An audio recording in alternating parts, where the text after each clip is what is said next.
Paano naman kung i-modify natin ang ating code at mag-accept tayo ng values from our user at ilalagay natin ito sa ating array instead of initializing the values in our source code. So sa previous example natin, aalisin natin itong mga initialization natin ng ating mga values na inilalagay sa indexes ng ating array. So this time, since a-accept natin ang mga values from our user, i-declare natin ang ating variable x as array na magkakaroon ng 5 laman. And then,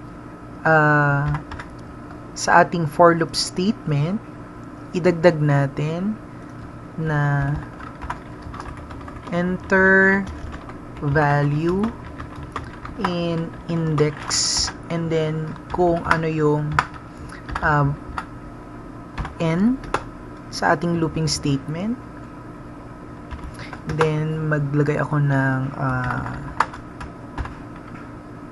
escape code para sa tab para magkaroon ng space ang ating enter value in index at saka ang ating variable n.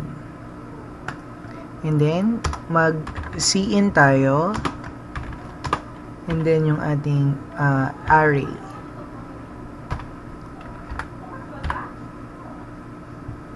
So run natin ating program.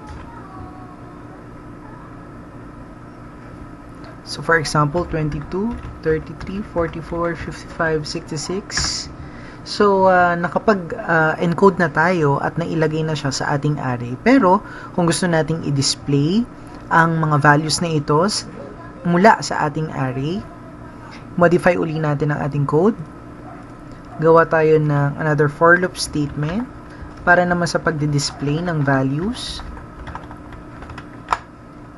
And then gamit ako dito ng cout sa ating second for loop.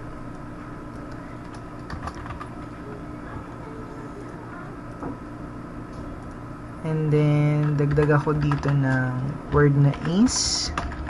So the value in index n is, and then idagdag natin yung ating array, and dagdag ako ng end line. Then try natin i-run ang ating program. So for example, 22, 33, 44, 55, 66. So nakuha niya yung mga values from our array and then na-i-display natin uli siya.